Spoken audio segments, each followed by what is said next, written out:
si une personne se dit vouloir faire du e-commerce mais qu'elle n'a toujours pas, même pas investi un pécos sur elle ou dans quoi que ce soit d'autre, pour moi, elle n'a pas débuté. Et là, je reçois un ding, un son que j'avais jamais encore entendu avant et c'était le premier produit que j'ai vendu. Un produit d'ailleurs qui est assez connu. Venant de parents entrepreneurs, je savais que le succès peut être aussi bref que rapide. Je considérerais aujourd'hui le drop pas comme quelque chose à faire, mais plutôt comme un outil simplement pour tester. Salut, c'est Tony, j'espère que vous allez bien et que votre business e-commerce se déroule à merveille. Dans cette vidéo, j'ai le plaisir de vous présenter Rémi Jupy. Salut Tony. Voilà, qui est en face de moi, qui est venu en Thaïlande donc, avec sa chérie qui est ici derrière la caméra. Donc, on va commencer par la première question. Alors, est-ce que tu peux te présenter brièvement, donc d'où tu viens, qu'est-ce que tu fais aujourd'hui ici en Thaïlande, qu'est-ce que tu as fait de manière professionnelle, etc. Yes, déjà merci pour l'interview, merci de m'avoir invité. Pour la petite histoire, en fait, moi, ça fait très longtemps que je suis dans l'entrepreneuriat. Mes parents sont entrepreneurs, donc depuis toujours, je baigne là-dedans. Dès le collège, mon père était entrepreneur, etc. Donc le matin, il m'emmenait à l'école et à tous les moments, il pouvait m'emmener à l'école le matin. Je ne prenais pas le bus, etc. Okay. Contrairement aux autres. Et je dis ça, c'est parce que c'est un petit détail, un petit truc qui n'a pas vraiment d'importance. Mais quand tu vois tous les autres aller à l'école en bus et que ton père t'emmène tous les matins, te ramène tous les soirs, etc., ça fait la différence. Et tu te dis, ouais, c'est vrai qu'être entrepreneur, c'est pas mal parce que tu es libre, tu fais ce que tu veux, etc. Ouais. Exactement. Et donc, j'ai toujours voulu être entrepreneur parce que notamment mes parents le sont. Et donc, typiquement, j'ai démarré juste après le bac, peut-être même presque avant, mais voilà, c'était pas vraiment, c'était juste pour aider. Mais direct après le bac, d'ailleurs, je suis jamais allé chercher mon diplôme de bac. Je l'ai, mais j'ai pas le diplôme parce que à ce moment-là, j'étais pas là et je me suis dit de toute façon, ça me servira jamais, donc j'y suis pas allé. Et direct après le bac, je me suis lancé. Pas tout de suite sur Internet. D'ailleurs, je sais pas si toi, d'ailleurs, ta première activité entrepreneuriale, c'était Internet ou pas forcément? Moi, oui. Moi, j'étais avant tout, on va dire, j'étais dans les paris sportifs à la base. Et puis après, je me suis lancé dans l'e-commerce directement, quoi. Ok, d'accord. Moi, j'ai fait que ça. Après, ma famille n'est pas issue de l'entrepreneuriat ou autre. Donc, du coup, j'étais le premier, moi, dans ma famille. Ouais. Ah ouais, d'accord. Ok. Ah ouais, donc du coup, tu as vraiment… Mais c'est marrant parce que du coup, on a deux profils différents par rapport à nos familles et tout. Ouais. C'est cool. Ouais. Et donc, du coup, moi, direct après le bac, j'ai tout de suite commencé. Au tout début, en fait, j'ai fait deux activités en même temps. Premièrement, marketing de réseau. C'est MLM parce que en fait c'était surtout dans ma tête, c'était pas une fin en soi, c'était surtout une sorte d'école de l'entrepreneur, tu vois. Ça permet vraiment d'avoir des bases, de commencer à prospecter, d'être en phase avec des clients, etc., etc. Et dans un second temps, on a lancé une boîte en fait en famille de zéro. Donc je suis pas rentré dans une boîte familiale, on a démarré une boîte de zéro avec ma famille. Et donc petit à petit, on a lancé ça. Et donc voilà. Après, en fait, je suis arrivé… C'était dans quel secteur? Alors il y avait plein de secteurs. Il y avait, on va dire que la base, le cœur, c'était l'impression 3D. Donc autant te dire vraiment un truc… En fait, à la base, on s'est dit c'est un truc innovant qui allait prendre, etc. Donc au final, la raison pour laquelle je me suis lancé sur Internet, c'est parce que cette entreprise en famille qu'on avait démarré ensemble, elle n'a pas fonctionné. Et donc forcément, quand tu crées un projet à plusieurs, avec ton frère, avec ta mère, avec ton père, etc., et que ça ne marche pas, c'est toujours un petit peu difficile de se relever de ça. Et donc du coup, on a tous essayé de trouver notre truc à côté. Mes parents avaient déjà leur activité principale. Ils avaient surtout créé ça pour moi et mon frère, un petit peu nous dire, nous aider, etc. Ouais, pour vous lancer un petit peu aussi dans l'entrepreneuriat, etc. Ouais, c'est ça. Mais pas dans le sens où, tiens, on te donne une boîte qui fait déjà des millions et démerde-toi, tu vois. Là, c'est vraiment, on crée le truc de zéro. Comme ça, tu vois tout le processus de zéro, etc. C'est bien. Ouais, et donc au final, l'entreprise n'a pas fonctionné, mais ça m'a donné pas mal de bases dans plein de domaines. Et après, du coup, quand j'ai pu me débrouiller tout seul, j'ai vu à gauche à droite qu'il était possible de gagner de l'argent sur Internet. Ça vous a déjà mis en fait les pieds dedans et tout, quoi. Ouais, parce que c'était une période typiquement qui aujourd'hui me sert beaucoup, une période dans laquelle j'ai fait des milliers de kilomètres. On a parcouru la France pour rencontrer des entrepreneurs, pour vendre nos prestations. Je passais franchement plus de 100 appels par jour à une époque pour prospecter, etc. Des trucs qui me servent aujourd'hui. Tu vois, quand je fais des vidéos, je suis à l'aise parce que forcément j'ai eu des milliers de personnes au téléphone. J'ai parlé devant des assemblées, enfin des assemblées, une sorte de mini-séminaire où du coup forcément ça t'aide de ouf en tant qu'entrepreneur parce qu'après quand tu rencontres d'autres personnes, c'est important de sociabiliser, d'être à l'aise, etc. Mais du coup, c'était beaucoup de présentiel. Vous ne faisiez pas trop de publicité sur Internet comme tu fais aujourd'hui, quoi. Rien à voir. À la base, c'était que du présentiel. C'était vraiment le business un peu à l'ancienne, entre guillemets. Marrant, et c'est après, du coup, que je me suis lancé. Ouais, c'est ça. Cool. Donc au début, rien à voir. Mais c'est d'ailleurs, petite précision, parce qu'il y a beaucoup de gens qui voient dans le business en ligne vraiment que le truc un peu dématérialisé. Tu vois, tu es derrière ton ordi, etc. Ce que les gens ne voient pas, c'est qu'il y a beaucoup de ressources humaines quand même. Il y a beaucoup de relations humaines. Et c'est vrai, heureusement que j'avais ces bases avant parce que ça me sert vraiment aujourd'hui. Et au final, le business sur Internet, c'est vraiment un truc qui est un business comme un autre. Et pourtant, il y en a plein de gens qui voient ça un peu comme un jeu, tu vois. C'est un petit problème, mais voilà. Et aujourd'hui, en plus, il y a beaucoup de secteurs physiques et tout qui se lancent sur Internet pour prospecter, etc. Trouver plus de clients et autres. Donc, c'est super cool. Et ok, donc là, en gros, un échec, votre premier échec, bon après, c'était le première expérience entrepreneuriale, etc. Mais donc, premier échec. Et ensuite, lorsque tu t'es lancé sur le web, comment ça a été? Est-ce que tu as eu un succès fulgurant? Est-ce que ça a été assez difficile au début de te lancer?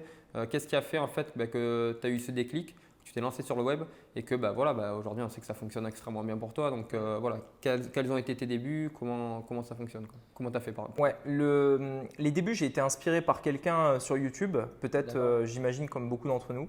Une personne qui montre en fait que ça casse beaucoup de fausses croyances. Tu vois qu'il est possible de travailler depuis n'importe où dans le monde avec un ordinateur, une connexion Wi-Fi, que le gars il gagne 10 fois plus que toi alors qu'il est en Thaïlande par exemple. Tu vois, du coup tu te dis voilà, c'est ça. Moi je venais quand même déjà du monde de l'entrepreneur, donc je savais qu'il y avait d'autres choses de possibles que juste salarié.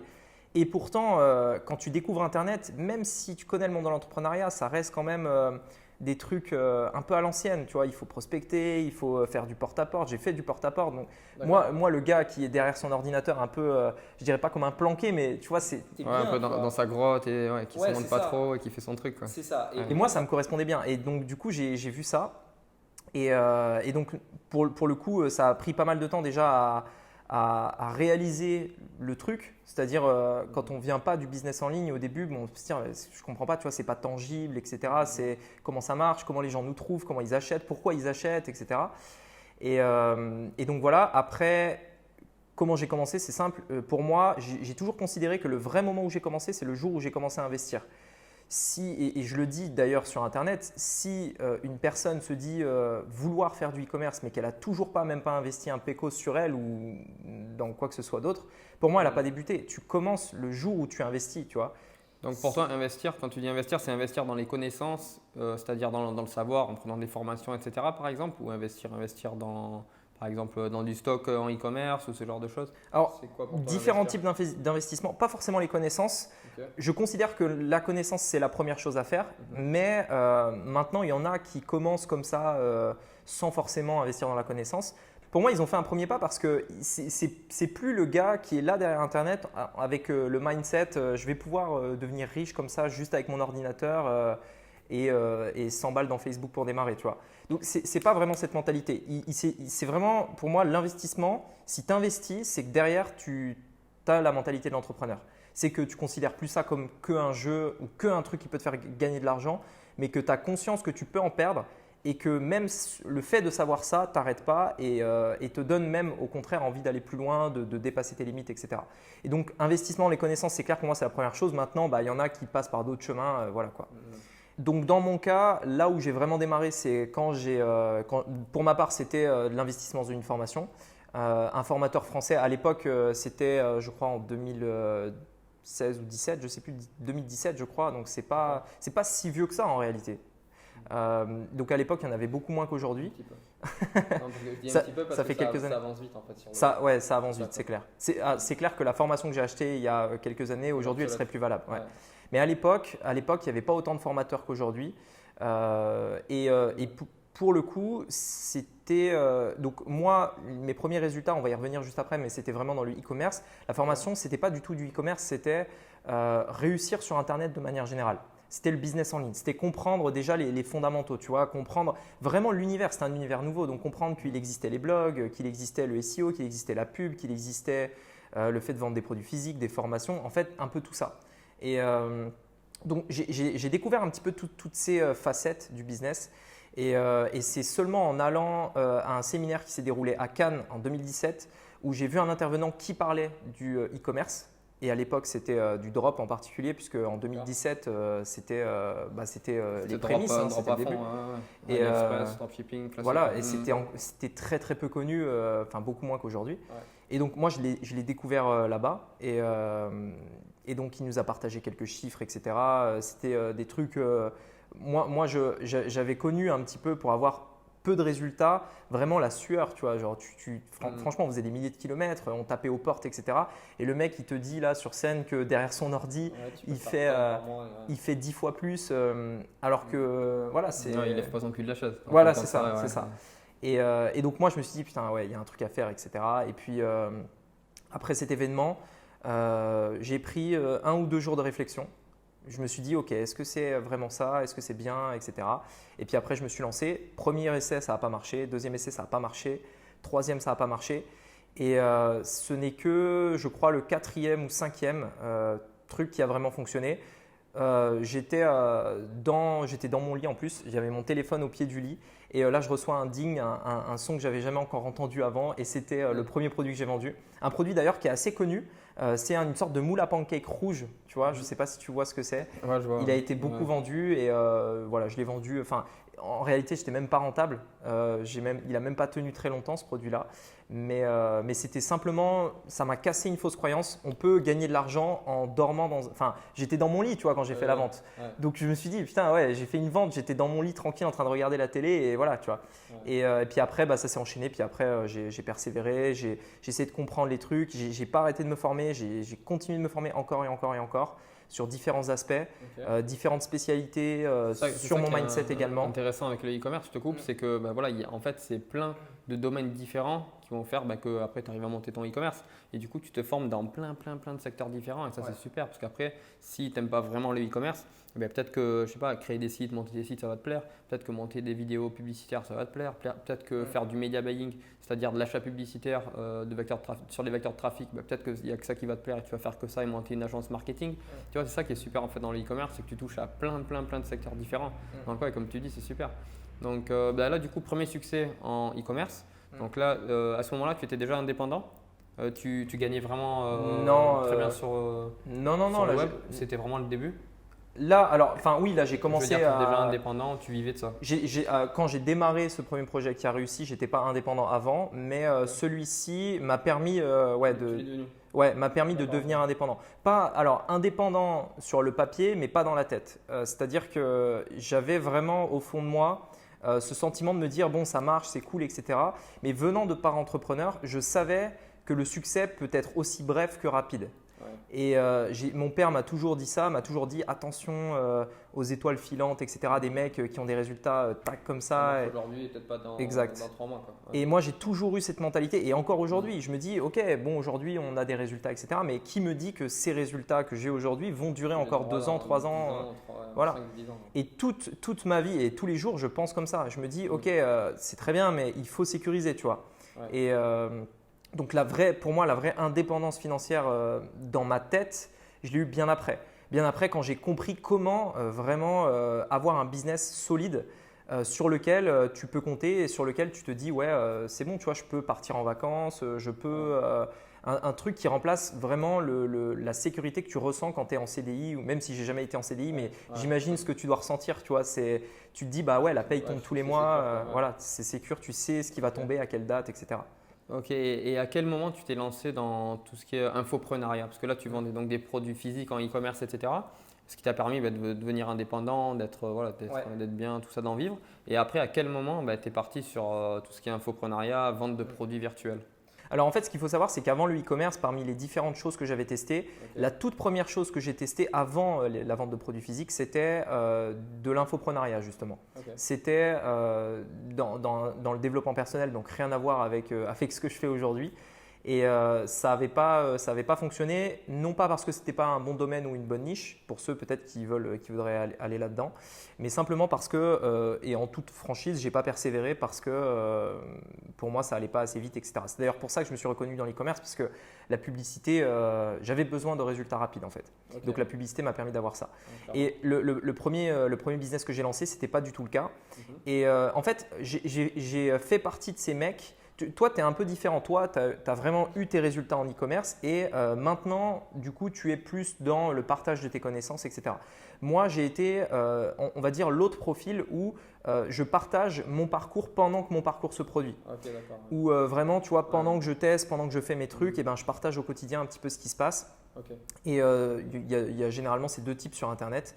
Il y a aussi les escrocs, mais eux, voilà, c'est un autre C'est type. un troisième type. Voilà, c'est un troisième type.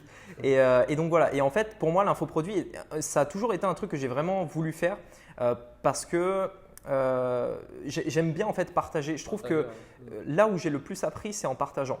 Et peut-être que c'est toi. Ouais, c'est vrai. C'est vrai que moi aussi, bah, ça, je comprends tout à fait. Moi, pendant des coachings, etc., que je fais, donc on fait des accompagnements e-commerce, marketing sur 1 mois, 2 mois, etc. Et ben là, parfois, comme je dis à tout le monde, on peut apprendre avec tout le monde et chez tout le monde. Ouais. Ça ne dépend pas des résultats, ça ne dépend pas de… Voilà, tu apprends vraiment avec tout le monde. Tu peux croiser quelqu'un dans la rue, il va t'apprendre quelque chose. Voilà, je fais des accompagnements, etc. Des personnes qui n'ont encore pas de résultats ou peu de résultats vont aussi m'apprendre des choses. Voilà, faut rester humble par rapport à ça parce que on apprend chez tout le monde et on apprendra toujours. Voilà. Et ça, c'est super important. Écoute, c'est super intéressant d'avoir ton retour par rapport à ça, par rapport à ton process de débutant, on va dire, de débutant entrepreneur jusqu'à aujourd'hui. Et c'est intéressant de ce qu'on peut voir par rapport à YouTube, ce qu'on peut voir par rapport à des témoignages ou des interviews. Des personnes qui ont de grosses success stories, généralement, elles ne vont pas raconter vraiment leurs échecs. Donc ici, c'est ça qui était vachement intéressant. Est-ce que toi, par rapport à l'échec, au succès dans l'entrepreneuriat, est-ce que tu aurais des choses à nous dire par rapport à ça Ah ouais, clairement. Les échecs, déjà, j'en ai eu beaucoup plus que des succès, ça c'est clair. Après, on parle souvent d'échecs sur Internet. Les entrepreneurs parlent beaucoup d'échecs. Ils parlent rarement des doutes en eux-mêmes, tu vois.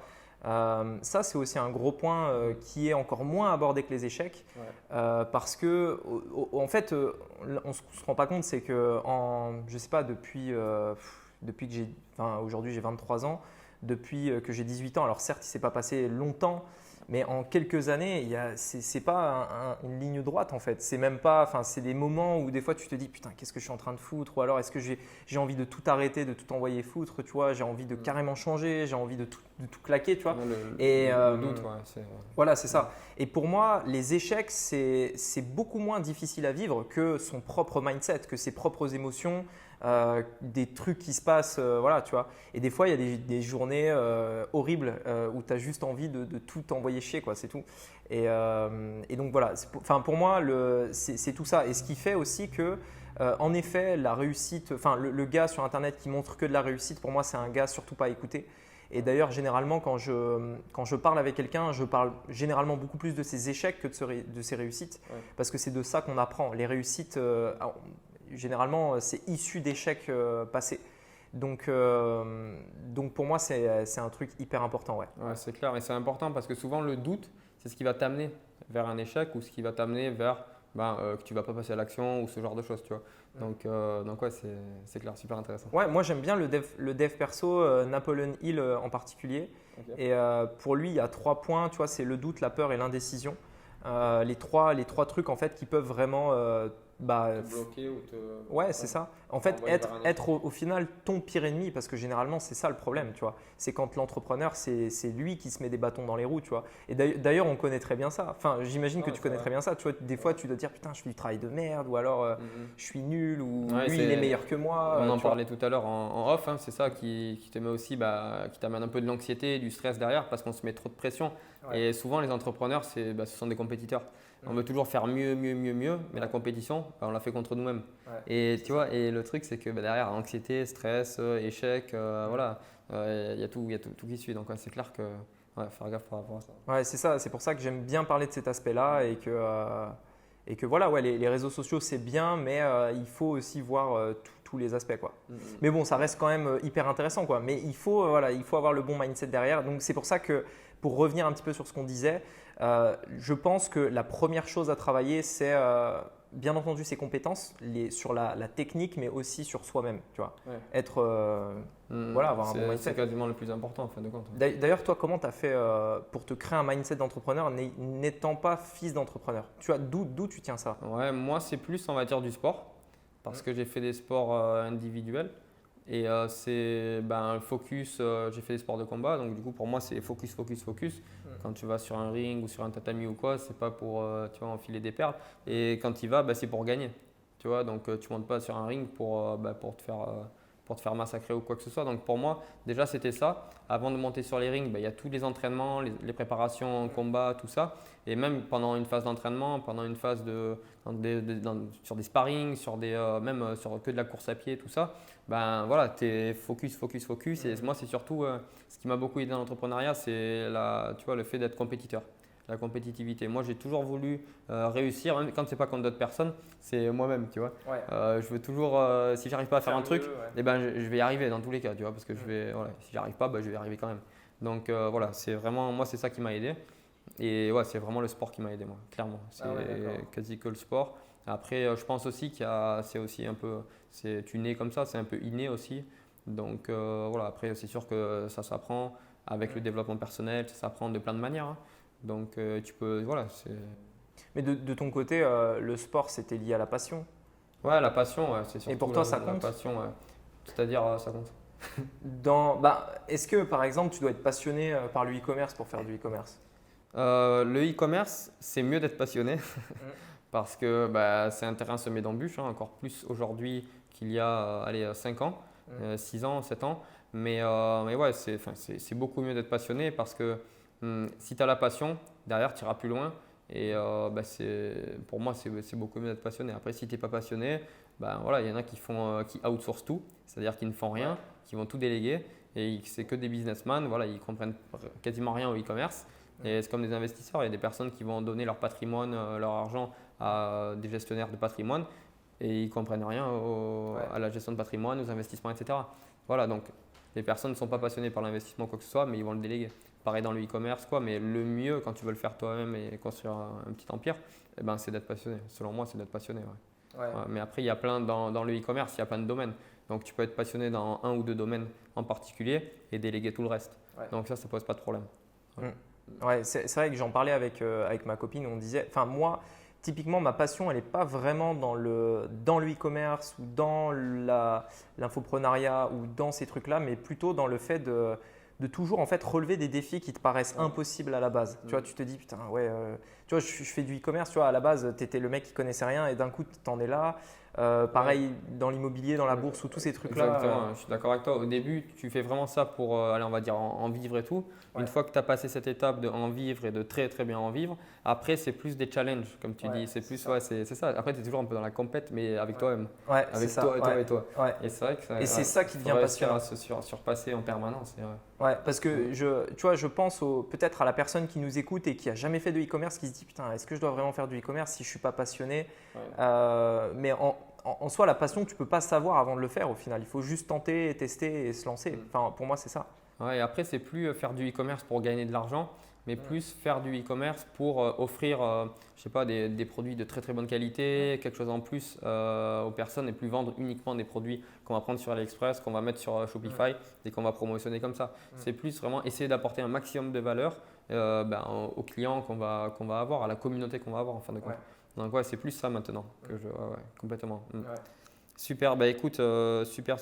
Est-ce que par rapport à tout ton process entrepreneurial, tout ton parcours entrepreneurial, est-ce que tu as des anecdotes par rapport à ça ou une petite anecdote amusante ou pas amusante par rapport à ça? Anecdotes, il y en a beaucoup.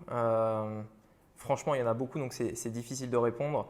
Après, pour une par exemple qui peut peut-être se connecter à pas mal de monde, c'est vraiment c'est quand le moment où vraiment tu te dis ça y est, je suis libre financièrement, etc.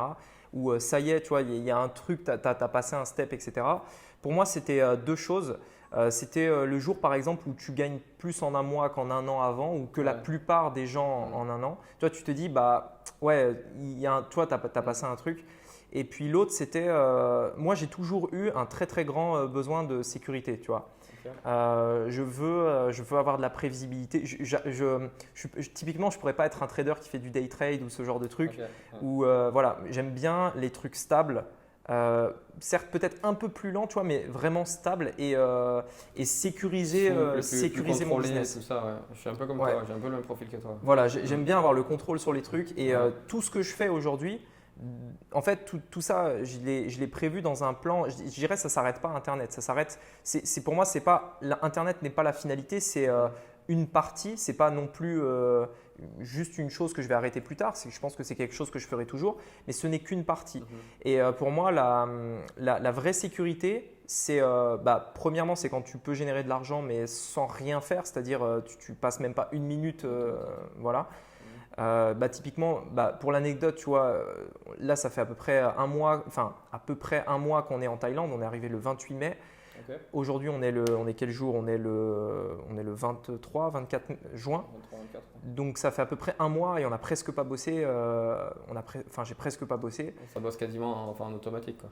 Voilà, c'est ça. Et donc, ça, c'est un élément. Et l'autre élément aussi, c'est le fait d'avoir une sécurité à peu près de, je dirais, 1 an de dépenses. Il y en a qui disent 3 mois, d'autres 6 mois. Moi, c'est 1 an de dépenses, c'est-à-dire que tu as minimum 1 an sur un compte. Avoir un matelas de sécurité qui te permet de te relever demain s'il y a un gros problème ou qu'il n'y a plus Internet. Ouais, non mais ouais, c'est ça. Je sais pas, du jour au lendemain, il y a des trucs qui arrivent, il y a des trucs tellement improbables. Il y a des trucs tu peux pas les prévoir et c'est toujours le même mindset que je te disais. Tu sais, la réussite peut s'arrêter aussi vite qu'elle est arrivée. Et j'ai toujours eu ce truc-là. Et même l'argent que tu as dans un compte, en réalité, l'Europe, elle peut te la prendre comme ça s'il y a une crise, tu vois, avec les accords, etc. Enfin bref. Et donc là encore, j'ai encore des efforts à faire sur ce sujet-là, notamment investir dans l'IMO, etc. Mais enfin bref, c'est d'autres sujets. Mais par rapport à ce que tu disais, c'est au niveau de l'anecdote, c'est peut-être si quelqu'un se demande à partir de quand il pourra se dire ça y est, je peux par exemple quitter mon taf ou je peux devenir indépendant sur Internet. Pour moi, c'est pas dès que tu fais tes premiers 1 000 € par jour, ça n'a aucun intérêt. Déjà, on parle en bénéfice et en plus de ça, on parle en quelque chose de régulier, un revenu régulier. C'est le plus important. Par exemple, 3 fois ce que tu gagnais avant minimum et après, du coup, peut-être tu pourras prendre ton indépendance, quoi. Être libre. Ok, donc toi, c'est tout ce qui est notion de liberté, etc. C'est par rapport à ça. Donc déjà, d'avoir un certain matelas de sécurité. Donc ça, bon, ça se calcule, hein, c'est par rapport à combien tu dépenses par mois, etc. Et la deuxième chose, c'est d'avoir un revenu constant, un revenu régulier, donc avec le e-commerce, avec l'infoprenariat, etc. Donc un business en ligne. Ouais, c'est ça. Ok, super. Donc comment est-ce que tu vois l'avenir du e-commerce aujourd'hui? L'avenir du e-commerce, pour moi, clairement, je pense que ça va encore grandir, mais vraiment. Le Covid, ça a accéléré les choses de ce qui était déjà en train de se produire, c'est-à-dire que la majorité des gens… en fait, le e-commerce, je le vois, quand je pense à ça aujourd'hui, je le vois un petit peu comme ça a été peut-être, j'imagine, il y a je ne sais pas combien de temps, peut-être plus de 100 ans, l'arrivée un petit peu des commerces en ville. Tu vois, où d'un coup, à l'époque, tu avais vraiment des villages un peu partout en France ou même dans tout le monde, tu avais des villages paumés et tout. Et d'un coup, ils se sont dit, on va faire des villes et au milieu des villes, on va mettre des commerces avec des mecs qui vont vendre des trucs en ville, tu vois. Et moi, je le vois un peu comme ça, où on va remplacer tout ça et tout va se faire sur Internet. Aujourd'hui, ce qu'on a du mal à se rendre compte, c'est que on peut toucher le monde entier. On n'est plus limité à une ville ou un pays même, on peut toucher le monde entier. Et les clients peuvent faire leur marché sur le monde entier. On peut commander un truc en Thaïlande, en Chine, en France, on peut tout faire. Ça arrive devant ta porte. Et ça arrive devant ta porte, ouais. Et donc, je pense qu'il y a énormément de potentiel, aussi bien dans nos pays qui sont dits développés, entre guillemets, aussi bien dans les pays où aujourd'hui… par exemple, des pays où les services postaux ne sont pas top, ou alors ils n'ont pas forcément les… L'Afrique. Par exemple, Amérique du Sud. Voilà. Pareil aussi en Afrique pour les moyens de paiement, etc. Voilà, là, c'est en train d'exploser. Il y a plein de possibilités qui arrivent et tout. Donc, ouais. Voilà, c'est ça. Et pour moi, je l'ai toujours un petit peu… On l'a appris en histoire à l'école. Il y a eu ce qu'on appelle la tertiarisation, ce genre de truc-là. L'industrialisation, je ne sais pas si tu te souviens un petit peu de ça. Ou non, ou voilà, en fait, tu vois, où en fait, c'est un moment de l'époque où tu sais, il y a eu les industriels. les fameux, en fait, où la majorité des Français travaillent dans les usines, etc., pour fabriquer les matières premières, etc., etc.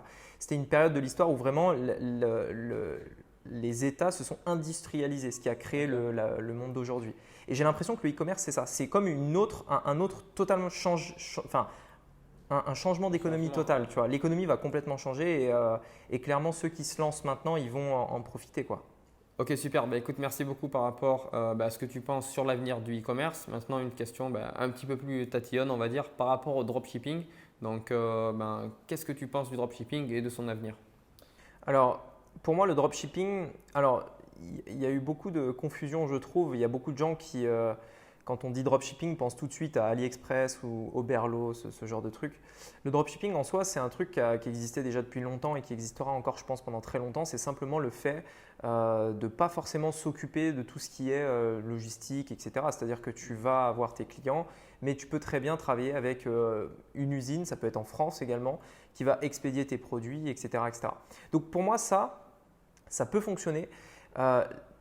Mais par contre, sur Internet, moi, je dis clairement arrêtez de faire du drop et c'est mon positionnement parce que la plupart des gens, quand tu leur dis le mot drop, justement, ils pensent à… En fait, même si ce n'est pas forcément vrai parce qu'il y a ce côté aussi, le dropshipping peut être bien fait s'il est brandé, etc. Et c'est ce que moi, je recommande et c'est ce vers quoi ça va aller, c'est sûr. C'est même obligatoire parce que si on regarde plein d'autres marchés, les marchés mûrissent en fait. Il y a une nouveauté qui sort, plus ou moins une nouveauté. Ouais. C'est nouveau, etc. Généralement, à chaque fois qu'il y a un truc nouveau, c'est toujours un peu le bordel. Niveau loi, niveau régulation, niveau machin. Les mecs font toujours un peu tout et n'importe quoi. Et puis après, il y a des choses qui rentrent en jeu. Il y a l'État qui va mettre des régulations, il va y avoir des lois qui vont passer, il va y avoir de la concurrence, etc. Ce qui va faire que le marché va mûrir en fait. Et le drop, c'est pareil. L'évolution, j'ai envie de dire, naturelle du drop, c'est le branding justement. Et d'ailleurs, de plus en plus, on le voit, les gens en parlent et la plupart des gens maintenant veulent faire du branding. Donc clairement, pour moi, ça ira vers ça. Et je considérerais aujourd'hui le drop pas comme quelque chose à faire, mais plutôt comme un outil simplement pour tester. Par exemple, il ne faut pas non plus enlever, j'ai envie de dire, l'avantage du drop qui est qu'on peut tester une idée avec zéro investissement. On est sur Internet, on n'est pas obligé d'acheter un stock de 10 000 pièces pour lancer un business, sauf si on a déjà l'audience dans ce domaine-là, sauf si on s'y connaît et qu'on est un professionnel. Tu vois. Mais un mec qui démarre de zéro, c'est vrai que c'est un bon avantage pour tester, tu vois, juste tester, valider l'idée, etc. Et ensuite, par contre, très très très rapidement, direct aller sur le branding, direct aller sur la marque et direct aller sur quelque chose qui va pouvoir être stable dans le temps. Parce que sinon, pour moi, le drop, ça ne lui permettra jamais de vraiment devenir libre financièrement sur Internet. Pour moi, c'est un outil, encore une fois, mais voilà, ce n'est pas du tout une finalité. Ouais, je partage exactement la même chose que toi. Pour nous, le dropshipping, c'est vraiment, on va s'en servir de test pour tester différents produits, un marché, un secteur ou autre. Et après, derrière, on va faire la transition vers une marque pour après que ce soit plus pérenne, pour faire peut-être un exit quelques années après ou autre. Voilà.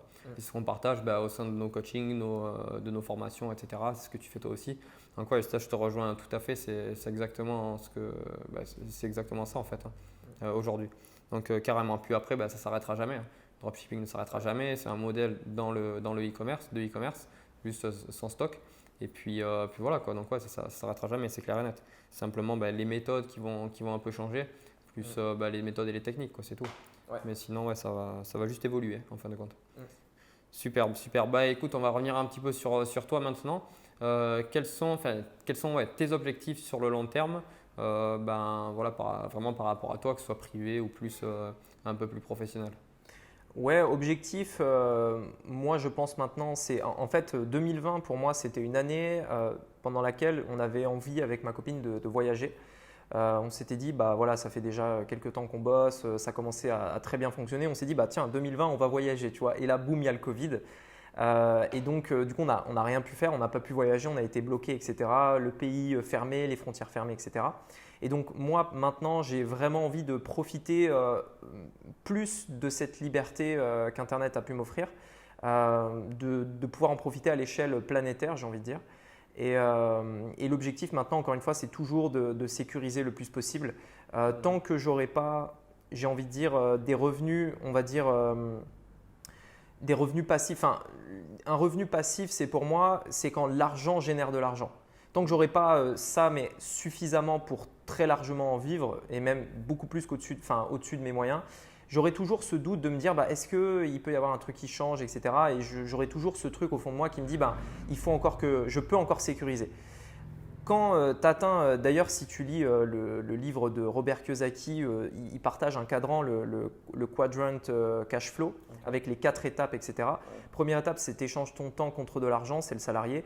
Deuxième étape, c'est quand tu commences à créer ton petit business, tu échanges toujours ton temps contre de l'argent, mais tu es libre. Troisième étape, c'est les gens qui travaillent pour toi, qui vont échanger leur temps pour te faire gagner de l'argent. Et la dernière étape, c'est quand ton argent te rapporte de l'argent. Typiquement, tu investis en bourse, tu as des dividendes, tu achètes un appart, tu as des loyers. Tu vois. Et pour moi, c'est l'étape sur la… En fait, on va dire que je suis très largement à l'étape 3 en gros, mais je n'ai pas encore assez développé l'étape 4 qui est plus ou moins la finalité, j'ai envie de dire, puisque après ça, quand le simple fait d'avoir de l'argent te rapporte de l'argent, tu n'as plus besoin de travailler, tu es serein, quoi. Voilà. Et donc, c'est cette 4e étape que j'essaye de développer à fond aujourd'hui. Super, super, super. Écoute, merci beaucoup Rémi. Avec plaisir. Merci. Dites-moi en commentaire. Merci, avec plaisir. Dites-moi en commentaire si ce type de format vous plaît, d'interview, etc. Si vous souhaitez que j'interviewe d'autres personnes, d'autres entrepreneurs à succès. Mettez-moi un j'aime, abonnez-vous et dans la description, vous pouvez télécharger une série de 3 vidéos qui vous présentent donc comment passer de 0 à plusieurs centaines de milliers d'euros grâce à votre site e-commerce. Écoutez, je vous dis à très bientôt. Encore merci Rémi. Merci à toi. Et puis à bientôt. Ciao, ciao. Ciao.